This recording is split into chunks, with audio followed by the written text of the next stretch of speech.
Hi guys, my name is Oksana Roma and I'm a practical psychologist and a results coach. And I'm just about to record a lovely podcast with a beautiful person whose name is Prosperous Taruvinga for you guys to get a lot of wisdom and nuggets. And I'm going to share some extremely important nuances about how you can change your life right now.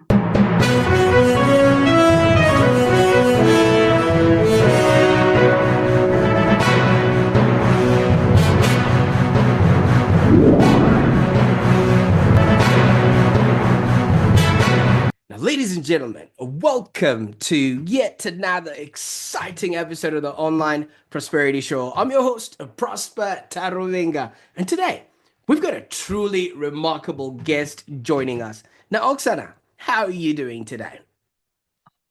Like I said before, I am a pure bliss. I'm experiencing this pure bliss and happy to be here and happy to be alive. Thank you so much for having me.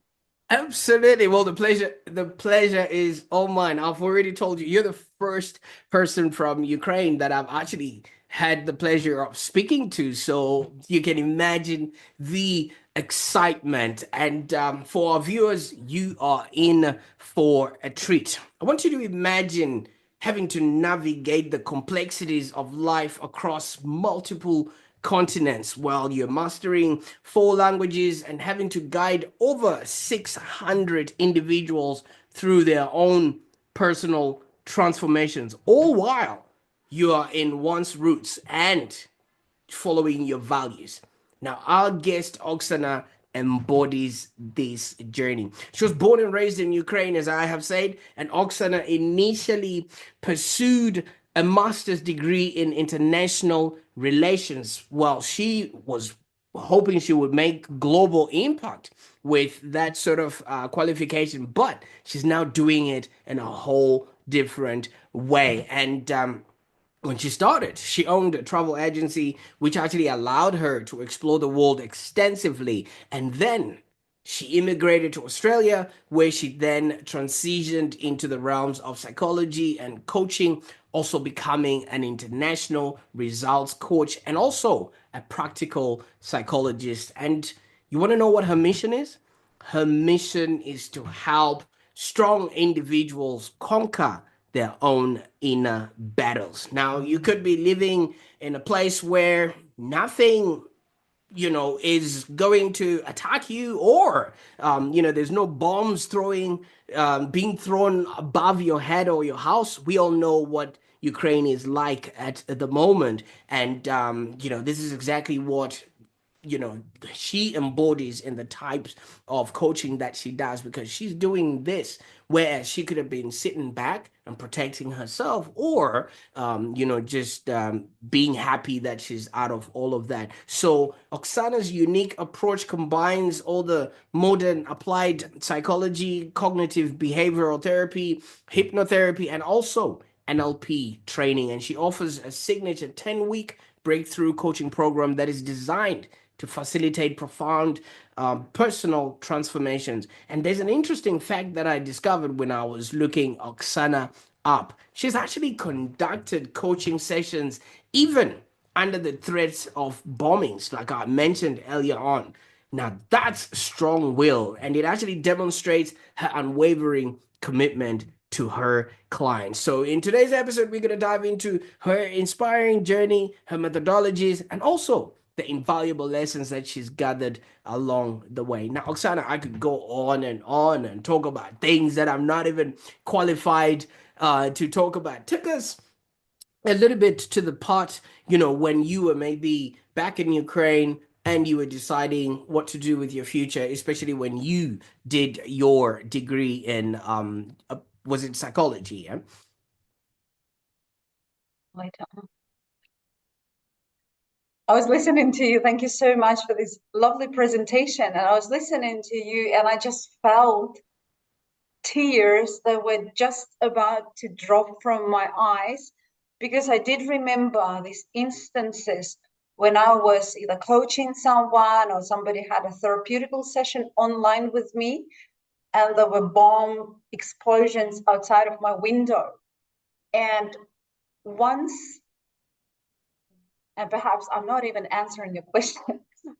you brought you brought up some memories. Once I had a client, and she's Russian, but she's married to a Ukrainian guy, and they full support Ukraine, and they live in London.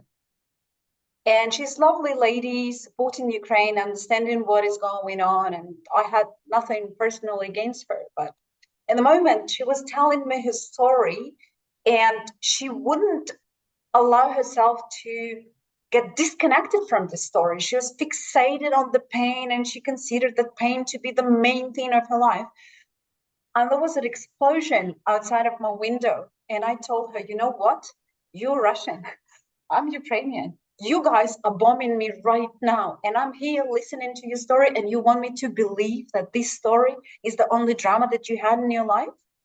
And I remember that the girl couldn't get pregnant for her health issues. And I know for now that they have a baby already, and the baby's 9 months old. And they live happy, and they're still in London. And there was such a breakthrough for both of us. For Wow. me as a human, just being a human, being fearful, being judgmental, being imperfect to the fullest, being scared, being frightened, being fueled with anger and hatred. And meanwhile, I'm going to cry. And meanwhile, wanting to push the person and let that person see something else in the story that they're consistently telling themselves. And meanwhile, helping myself recover and helping myself not to drown in hatred, in fear, but have hope, and knowing that just like I am for you, giving you my hand and giving you my space and time and my energy, just just like this way, there is something or someone out there giving me their hand, like God or whatever, because that bomb didn't land on my house, on my head. And I'm not even sure if I answered your question, but No. it just pictures came, and I remembered that. So I do know what it means to be in the trouble and be imperfect. And I am imperfect. And you know what psychology is a unperfect person helping another unperfect person to find their own perfection in that imperfection. And it's beautiful. Wow. And I guess that was a turning point for me in my career, like when I said, okay, this is the thing that I do in my life. I still study all the time. I complete another course after another course. I onboard a lot of things in my toolbox. And I Mm. know that I already have the most important one is the passion and the faith that things are not the way they are. Yeah. And just because you believe the story does not mean that the story is true. This is Mm. how I helped myself to overcome the hatred and the fear and go back into love and go back into life goes on. I have to take care of myself. And if I can help others as well. And this is why I feel that my mission is so true and honest. And I no longer feel like an imposter, which I struggled with a lot of times, feeling like, what do I know about life? I know a lot on my level, of course. Would Mm. that answer your question? Absolutely, and thank you so much for taking us to that very moment. I mean, obviously, with utmost love and respect, as a human, when bombs are flying over your house or outside your window, the very thing that you look for is survival, and the instinct will be to protect yourself. But Run you, away? Yeah. you were selfless, and you wanted to break the pattern of that lady who was not understanding how much she had, and whatever the story she was telling herself was just not. I mean, obviously it is valid to them, but in perceptive, it really didn't amount to anything. But this didn't come to be like this all by itself. I want to know what life was like for you back in the time, especially, when you were young and going through your maybe masters in international relations. What, sort of girl were we experiencing at that time? What a lovely question. It brought me again. It brought up some memories. I remember strongly that when I was a little girl, that period of time when children are still connected to God directly because their consciousness is so limited, but the unconscious is so wide, is huge. I felt like I'm somehow special, and I'm sure a lot of you people felt that. I knew that my mission was bigger than just here. So I grew up in a little tiny village in Ukraine, a tiny village with limited access to many things. Yeah, we did have the running water at home, but we didn't have like a musical school was not an issue. Like a lot of things we didn't have access to that. And my parents were teachers. And because they were teachers, it means that you're always under control because you're always under their supervision. So I was growing up with lots of limitations, like forbidden things. I wasn't able to behave like I wanted to behave like a child, be crazy, be just easy, be imperfect. I needed to be perfect because my father was a school principal. I needed to only study and study and study again. And all I knew is that what I've learned from my parents, these limitations, just limitation, and my village was my whole entire world. And I remember when later on in life, when I started to become a little bit more conscious of who I am, what I am, and I've started to see other people, I've developed this sense of shame of my background. I was fueled with insecurities and shame and perhaps aggression or maybe anger towards my parents because that was their fault. They limited me to only this option, while other people had many options. They traveled the world, they were confident, they could talk to other people without feeling shame. That was me. That was painful. So I had no idea about personal development, about changing perspectives, about personal development books, even though from school, from being a schoolgirl, I've studied psychology because I was studying in a very special school, and we had psychology as our obligation, like a curriculum. We studied psychology, but there wasn't practical psychology. I couldn't apply what I've learned. So psychology was already in my life. Intuition was already in my life, but I had no idea because there was no guidance. Nobody told me. I had nobody to talk to. And when you don't know, you don't know. And you don't know what you don't know. So that was my life. And I compared with like complete blindness.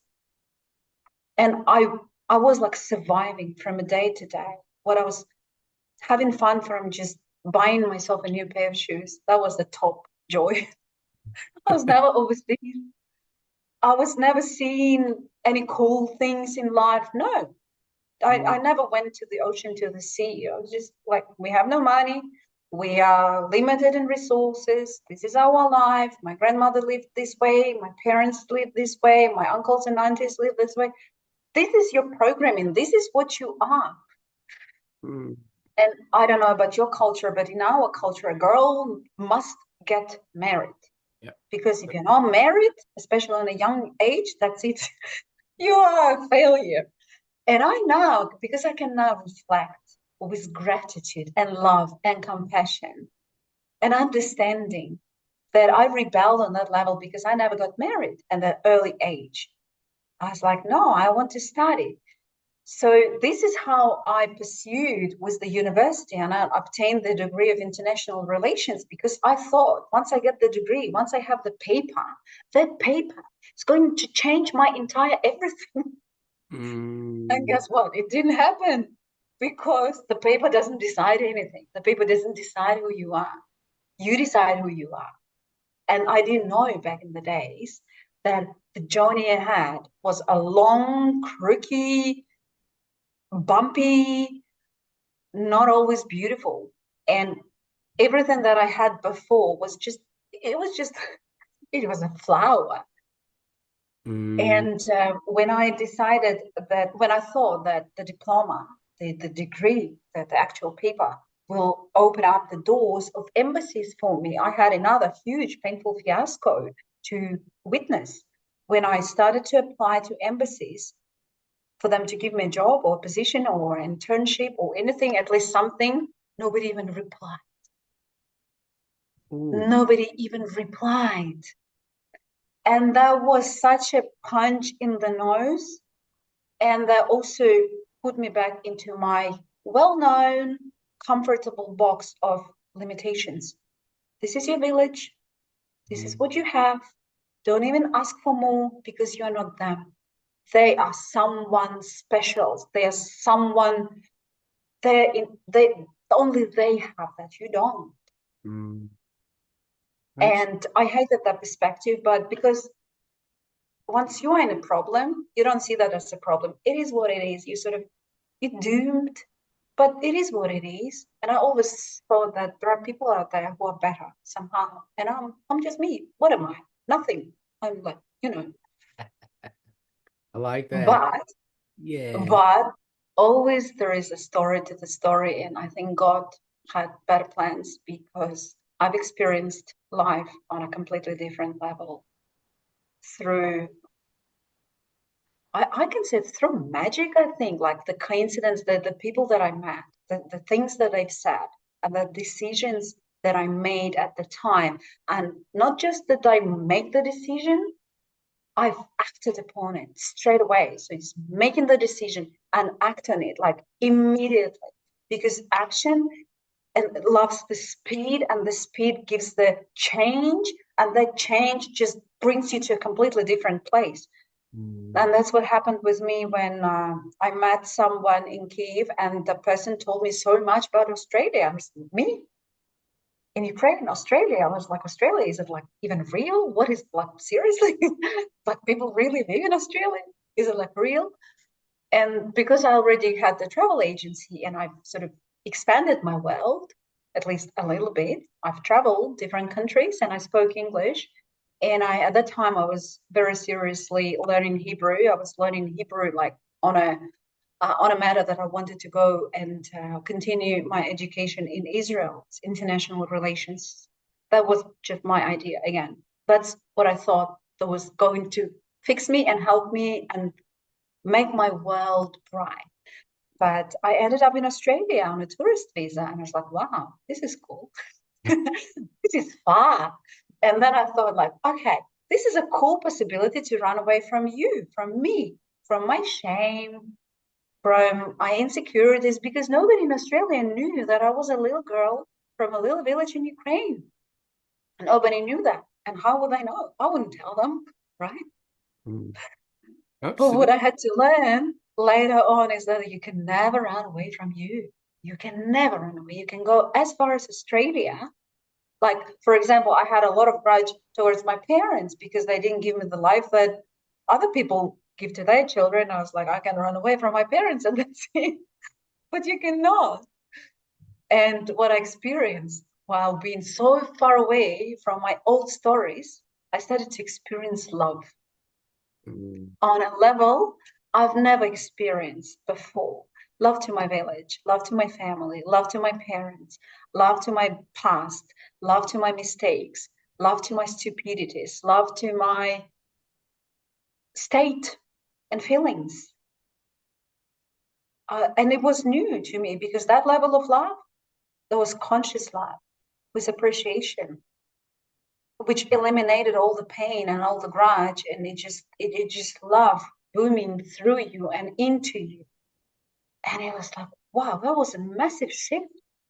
Again, I wasn't yet fully conscious about that because there's always another little guide who is standing there, and the guide is called ego, Mm. false pride, I call it, which is marked as a sinful thing. But again, who am I to judge? Who am I to say? I didn't know. I was what I was. So in Sydney, when I originally arrived in Sydney, I couldn't find a job. And I was like, oh gosh, seriously, I speak Spanish, I speak English, I speak Russian, I speak Ukrainian. I'm quite good with Hebrew. And nobody wanted to give me a job. But what do they even think about themselves? Look, I've got a paper from the university that says that I am a trained diplomat. and nobody wanted to give me a job. And I was like, seriously, people, what's wrong with you? So in Sydney, I was experiencing the change of perspective. Like, wealth is not what I thought about it before. Like, wow, nobody's going to open the door for me. I have to do things on my own. And I ended up finding a little job in a pizza shop, which like that was a huge, huge punch into my nose, huge punch into my ego, right into my nose. Because I'm me, me, me. And I also had another degree from another university. I was an English teacher. I was a person who read so many books. I am so well read. I'm so well trained. And I am in a pizza shop cutting onions, chopping onions. Oh my gosh. So From that position. the tears from your own pain, that was not you just cutting onions, right? That was Oh, that also gave me tears. Trust me, I was like, oh, I hate it. But Mm, again, I've learned humility and appreciation and thankfulness, being thankful because that gave me money. And money opens up the doors. So that money opened up the door for education in Sydney, which I never considered because when I originally arrived in Australia, I didn't think like I would go to the uni or study because I was already trained. I was like, look, I am me. I know everything. Look, I've got the paper from two universities. Paper means everything mm, because I've got a little bit of money and I saved a little bit of money. I've again, by a coincidence, which is not a coincidence, I met another person who was into all of this personal development and LP training, and I started to study with them. Wow, there's another level of all of that. And I originally went into psychology professionally, or professionally when I say professionally, is when I invested money. When I took the money out of my bank account and I took a loan from the bank and I invested. So this is the point when I felt, okay, this is something serious. This is professional because I pay the money and I want to receive something back. But it's not a wishy-washy thing anymore. So I went there fully just to fix my own self, my insecurities, my self-judgment, not acceptance and shame because I'm just a girl from a little village. And all of that I had to fix mm. before I even considered, even Absolutely. before I even started thinking that I can help others by applying my skills. But I think it was all predetermined. I don't know, like something, I believe in faith. I believe in God. I believe that I'm guided. I Mm, believe that I am just like an instrument in his hands. And that sort of belief sits with my heart and in my heart. And I'm like, okay, God, please take me, do right. it. And that's how I started. And it was, I think, originally it started in 2014 and then transitioning into 15.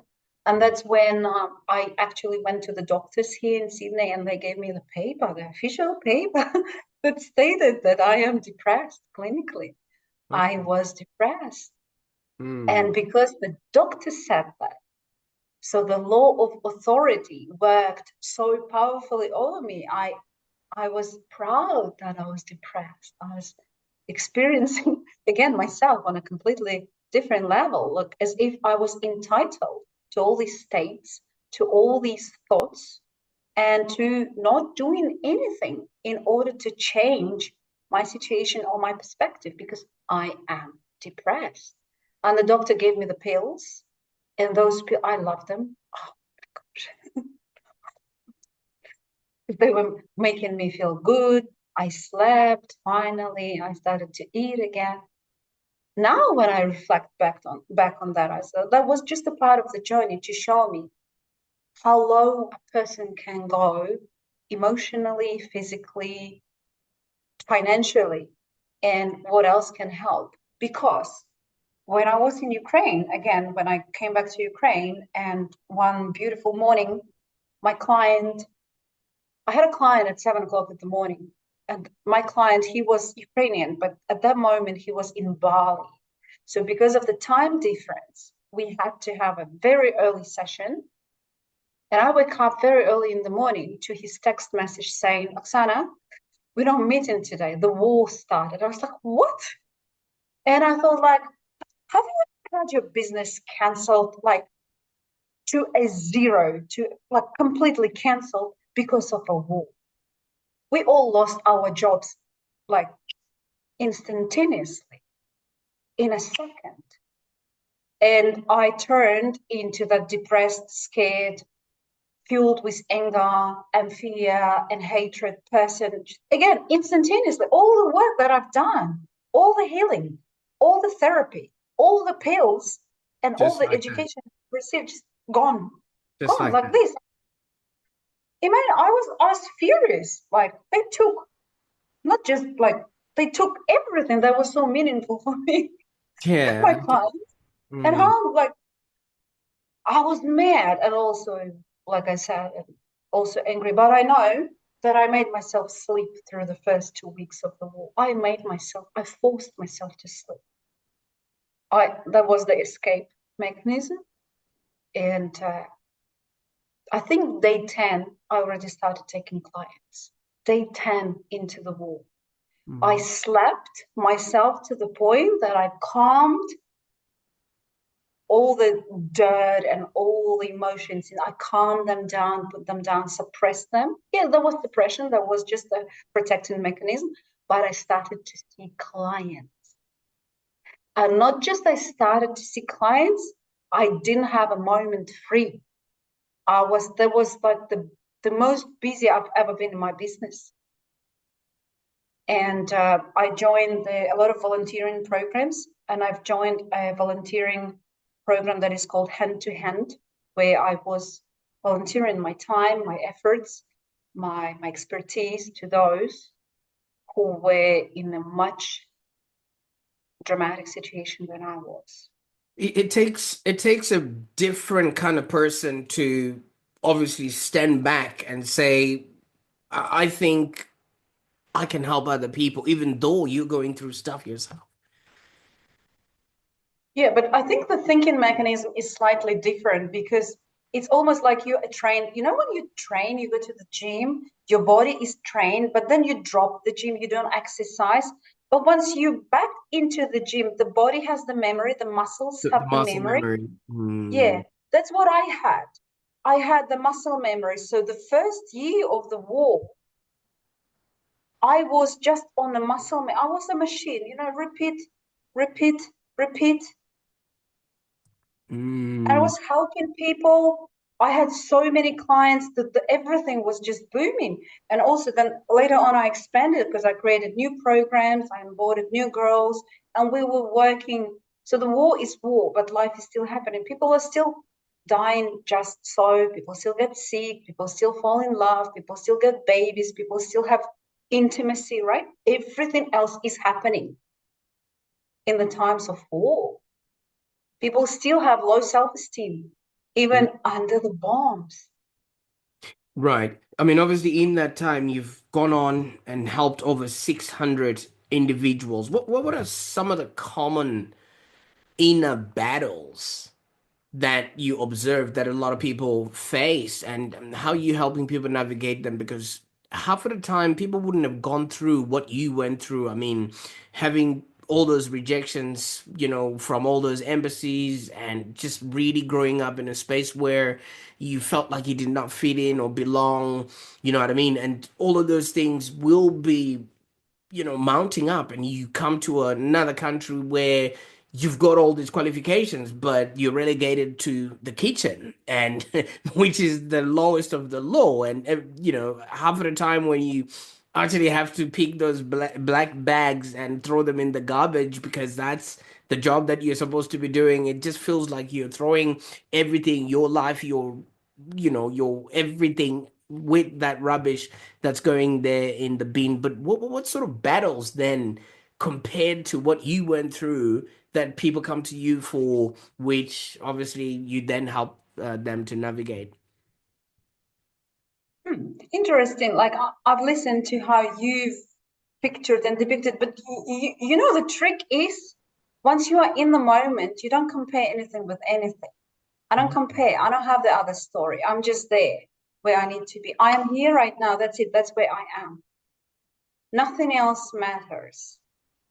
But I guess on a very, very deep level, as a background, it is what I call the faith. Faith. It's possible. Where you are, it's possible to just shift. And that is like the white screen that I have within. So this is the unbreakable faith that I have in you as a client of mine, that whatever you're telling me, it's just a story. I don't believe a word, even if you're logical, even if you believe that. I don't believe that because it's just a story and everything can be shifted. And I guess because I have so much faith and it's unshakable, is that the word I was looking for? Unshakable, unbreakable.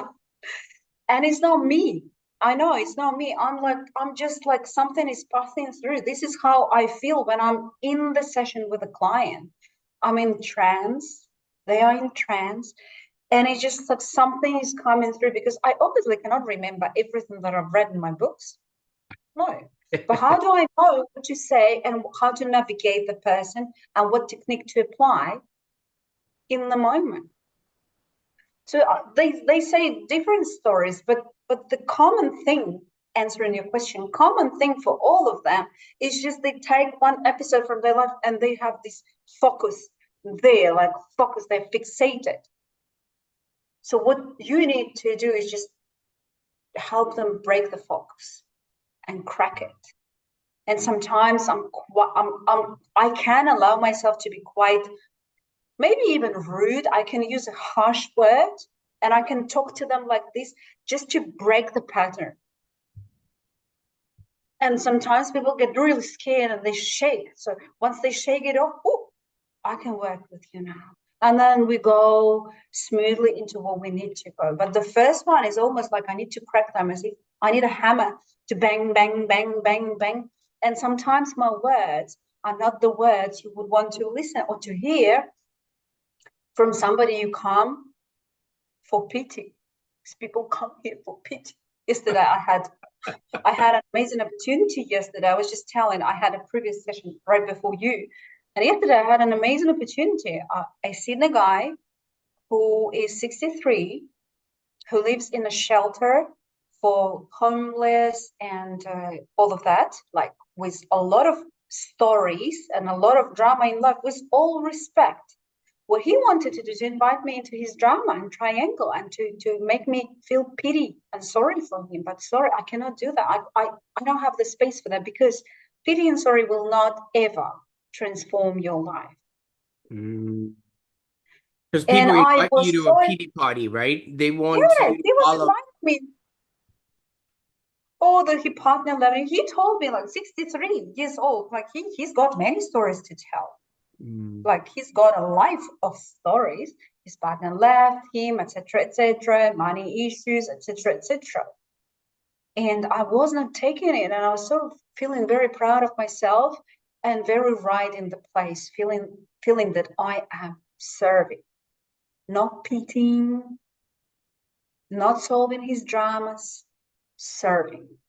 I can't give him money. I can't give him his partner back. I can't make him a 40-year-old man. I can't. I can ask him a question that will make him ask himself a question that will give him the answer. And he will then be maybe forced or entitled to make the decision and act upon it. You see, most people have never been called upon to Oh, take ownership of, everything that happens in their lives, because I mean the system, the setup has a lot of safety nets, and a lot of people have taken those to be hammocks where they just relax on those sort of safety nets. And what's the sort of response that you usually get with people, when you literally, like you say, break their pattern, and how does that go with them? differently. Nice question. I like that. Different response, different. A lot of people get scared. Mm. I have people who never return back, which is okay, because I'm not going to pity them, and that's not what they need. And they have a breakthrough right there in the morning, and that's in the moment, and that's what they needed. I Right. have people retreat, and then after a year they come back. And back in the days when I just started my career, that would be a punch in my nose and punch to my ego, like, oh my God, they didn't like me. Because back in the days, I wanted to save people and for them to like me, that I'm so nice and kind. And then later on in the career, I understand that I do nothing. I do nothing. I navigate, and they either take or don't take, but they own it. Once they own it, they can do something with that. This is why I never bullshit anymore, and I use the F word sometimes, even though I present myself like a very educated, classy lady, and I love that persona. I I love didn't that. even expect that from you, but now that it's Yeah, that's what people expect. I don't even expect, but it works. And a lot of Mm. people wake up. So they retreat. A lot of them retreat. They take time and then they come back, but they come back completely different. Or they write a year later. Like I have a classy lady, classical example. I had a lady started to, I say, rape my Instagram with her text messages. Like, she was writing me wallpapers of all the dramas and recording me her dramas on the voice. Just taking up my space. I wouldn't listen. I wouldn't even read, like, drama after drama, drama after drama. So like, you either come as a client or just I'll block you. So she came as a client. She took a lot of time. I was both kind and not kind with her, mothering her and not mothering her. So she felt like she didn't have any result because her life wasn't changing and her husband cheated on her. Meanwhile, like, Oksana, you promised me the life will be like, oh my gosh, I'm in therapy and my husband cheated on me. And I'm like, but she ended up going back and reflecting on everything. So that wasn't the husband that was a guilt. Like, she married, she just needed to marry someone because her first husband passed away, and she immediately needed to marry someone because she was feeling lonely. So she just married whoever. And she has a law degree with distinctions from one of the best law schools in Ukraine. She never, not even a day she worked as a lawyer, because she never held a self belief. And she worked as a shop assistant in some, like, tiny little stores like 7-Eleven, sort of feeling a complete fiasco. She sent me a message about 3 weeks ago. She moved overseas. She got herself a new profession. She's a masseuse. She works in a 5-star hotel, spa, something. And she says, I see the ocean from my window. I have rich clients, completely different lifestyle. And she says, like, only after 2 years after the therapy, I started to understand what the therapy was about. And Mm. this is the type of response and commitment and confirmation that I love the most, because I cry then with that. It's Because that's humility. Yeah, that's life changing because if somebody is going to uproot themselves and then now they're seeing a whole different world than what they were putting themselves through, I think that's a lot of transformation. And you've got a signature 10-week breakthrough Yes, coaching program, right? And yes, obviously promises profound transformation. Just walk us yes. through what a participant may expect during this journey. Everyone has their own expectations, but most people want magic.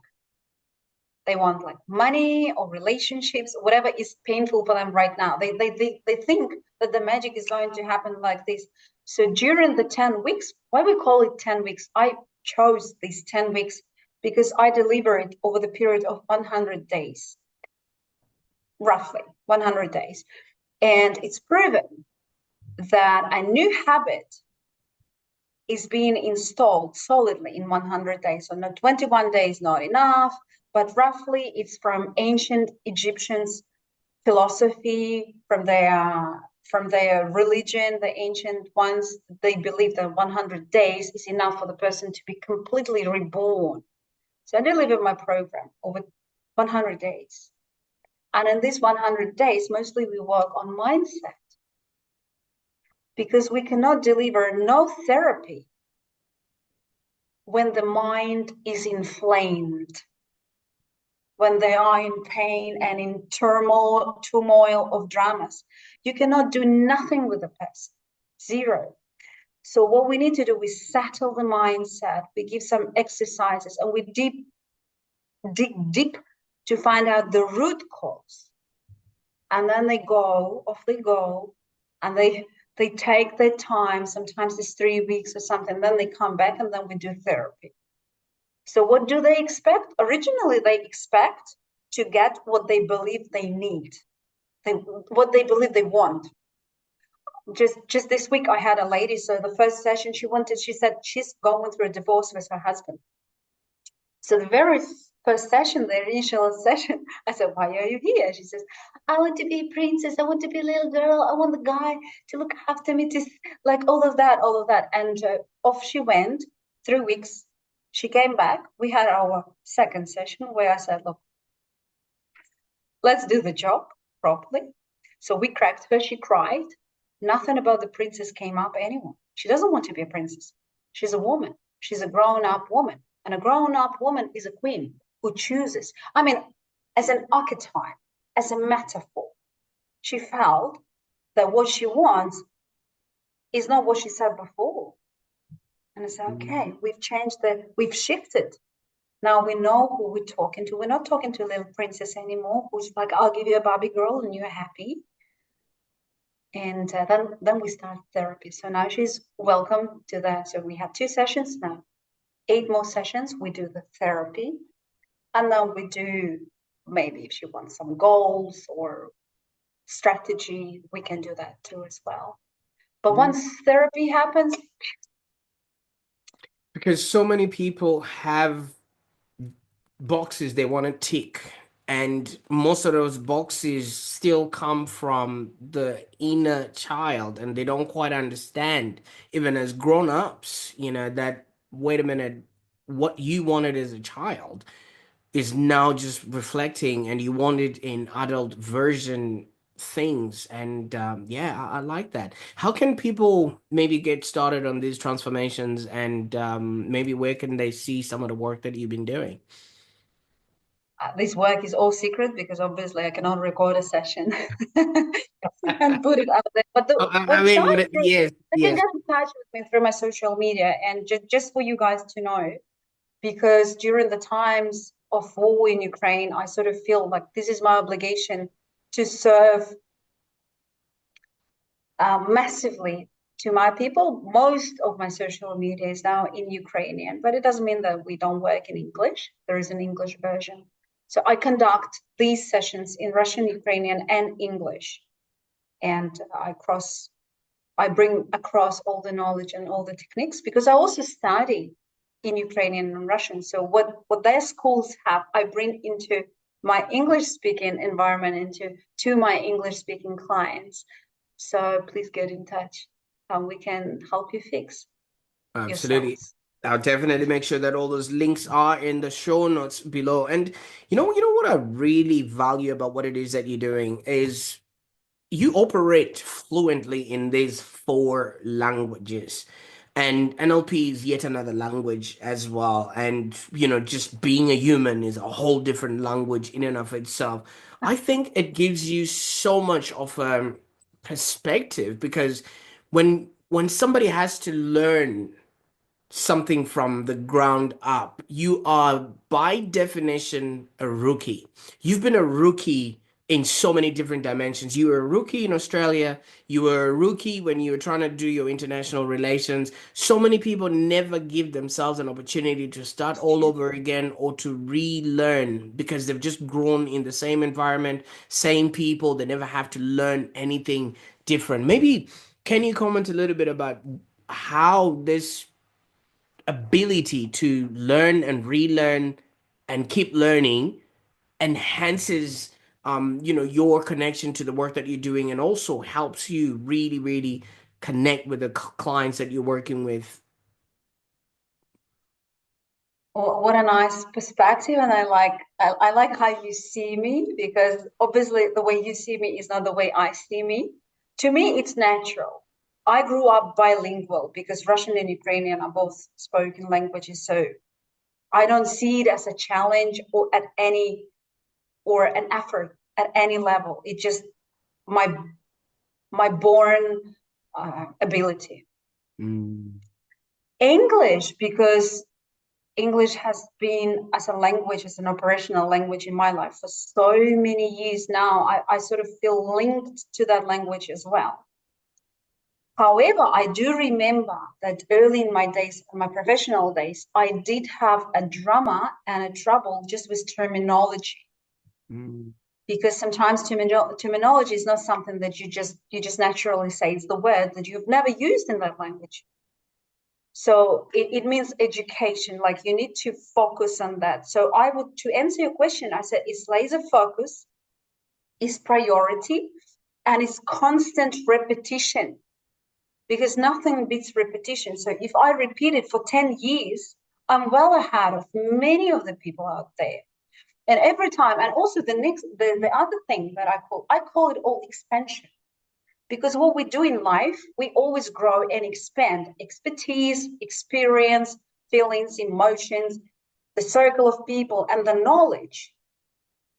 We always expand. And I take it as expansion. And I feel so much gratitude to just being able to operate in these languages. And some languages that I've taught myself, like Hebrew and Spanish, it means focus and discipline.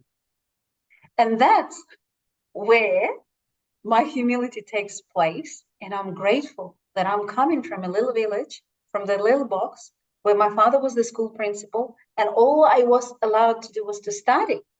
So in other words, for me personally, I don't know different. I don't know what to do if not to study. So to me, it comes naturally. Reading books naturally, study naturally, another language naturally.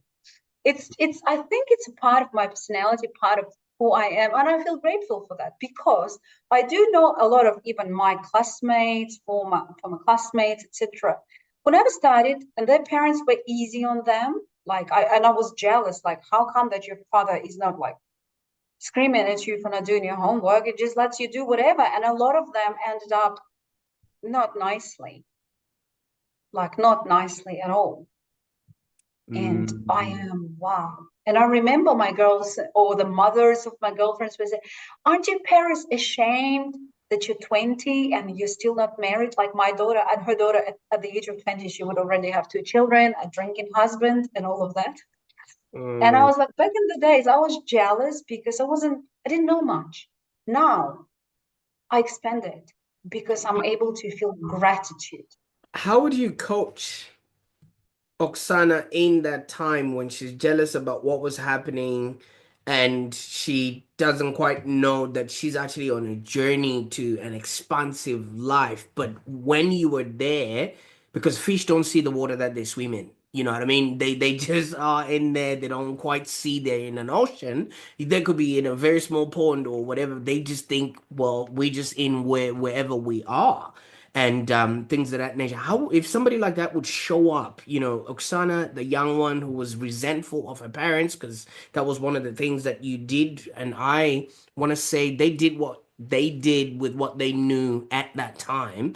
Mm. How would you coach that young girl, knowing what you know now about life, and if she just showed up on your Instagram today?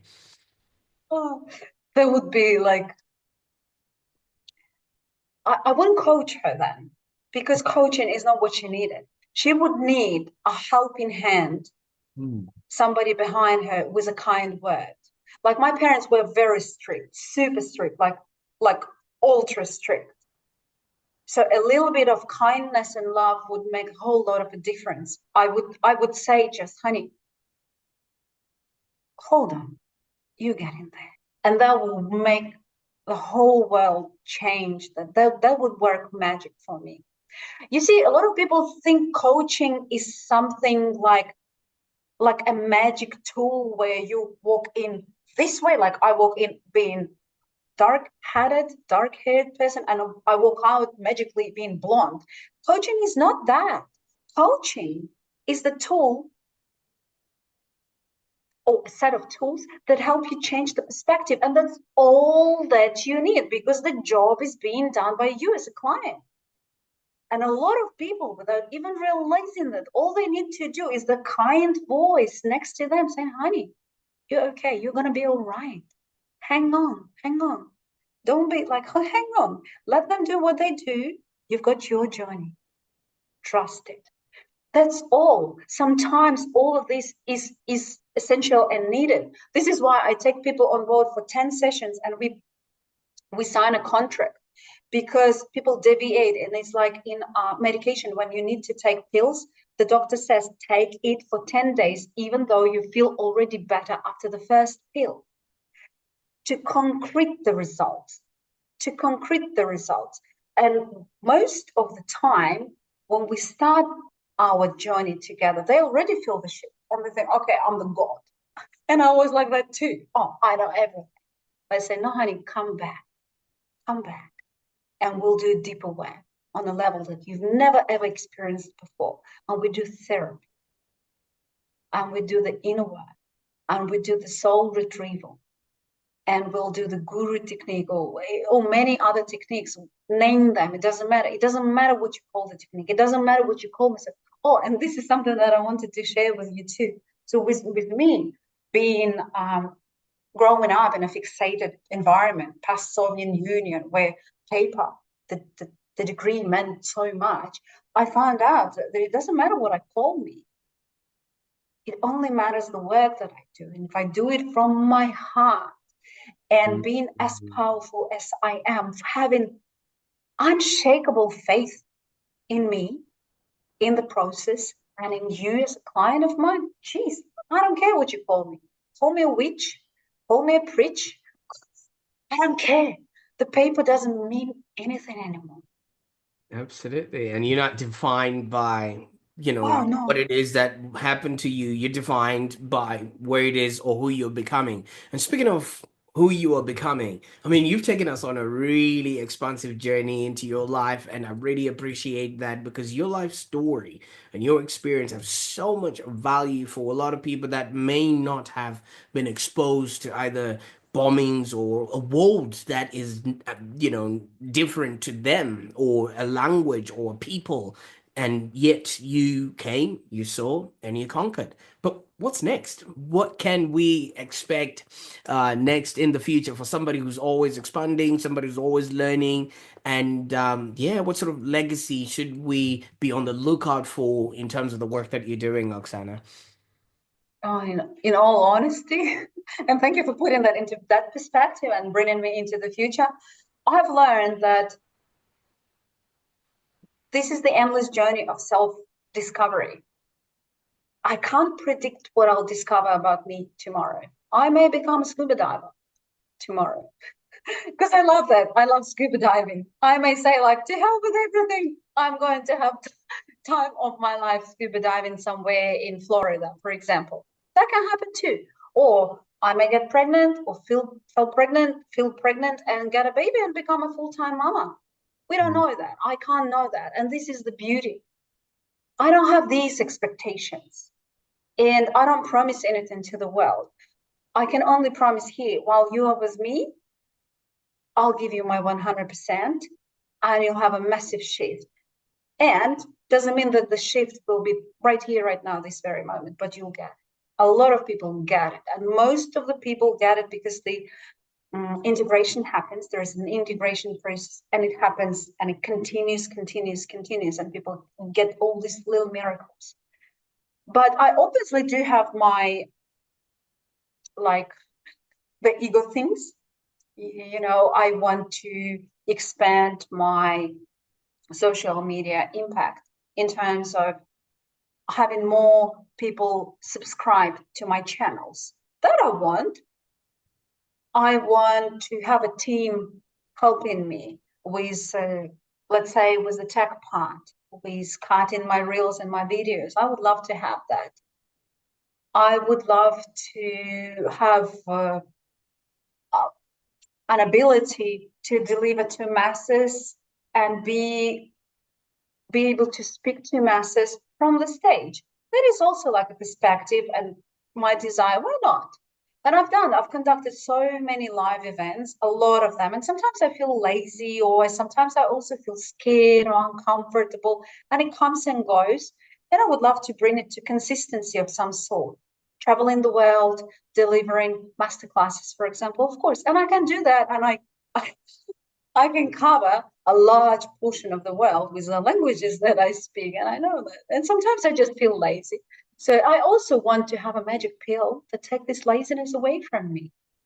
I would love to take the magic pill that takes the fear from me, but I don't have that pill, and I am my own pill. I would love for the war to stop. I would love for people who died at the war, lost their loved ones or their limbs, their health. I would love for that to be restored somehow. Can I do that? No. I would love for my brother to be able to travel because he's trapped in the country because he's not allowed to be out of the country. I would love for him to come to Australia. This is also expansion. So being a human, I have all the human wants and needs along along with my soul expansion. Because if my needs are not met, if if my tummy hurts or if I'm hungry, I can't serve the world to the best because I'll Absolutely. be thinking about me, right? So I want to be as real as I can be. I don't ever say that I want to change the world. I want to coach 1 million people. I don't. I don't. I can only work on my own self. And my work is being reflected in the message that I carry across. And then my client comes to me because somehow they feel the connection. And that's enough. That's Absolutely. I don't I don't like this Absolutely. Oh my oh, word. change the world. Yeah. What change the world if like how many promises I broke but I gave to my own self? How many promises do I break on a daily basis? I'm just a human. I don't want to change the world. Absolutely. But I Great. want to change my relationships with me first. And then it will make an impact. Absolutely. Well, I really appreciate this. Now, Oksana, I don't want you to even feel any tinge of guilt because, you've flown around, you've been to many different places. Have you ever noticed when the air hostess says, in case of an emergency, put your mask on first? And that's exactly what it is that you're doing. You're looking Yeah. after yourself. That way, you can be of use to every other person that would have the opportunity and the privilege of being in your presence, which you have done for us today. And I can't thank you enough for all the lessons, all the journeys, the tears we shared together, and everything else about your story. And like I said earlier on, your life story and your experience have so much value for anyone that has an opportunity to be graced with that presence. So keep going on that journey, keep taking those leaps, and keep documenting every moment of it, because I think we're learning from you, and I can't thank you enough for the insights that you shared with us today. Thank you so much for giving me the space. I thoroughly enjoyed it and your presence. And I've said it before, I'll say it out loud for the people to know. I love your presence. I love your energy. I love your kindness. I love your enthusiasm and I love your encouragement. And I'm very thankful to Prosper Taruvinga for having me here on this podcast and letting me share my humble story about my humble self with the world.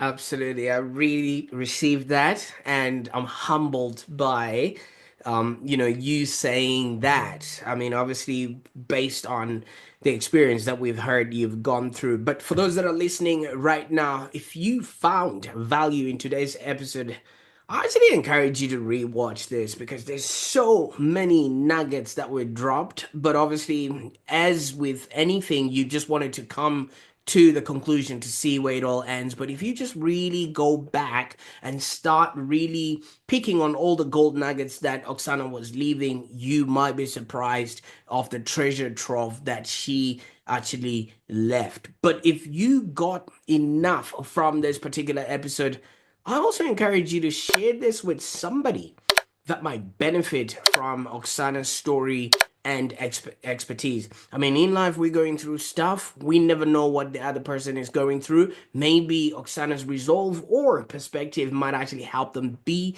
do, and have a happier existence. And if somebody has shared this with you, if you can reach out to them, just give them a hug. I really appreciate each and every one of you guys watching this right now. Don't forget to subscribe to the Online Prosperity Show for more insightful content like this. Until next time, stay prosperous.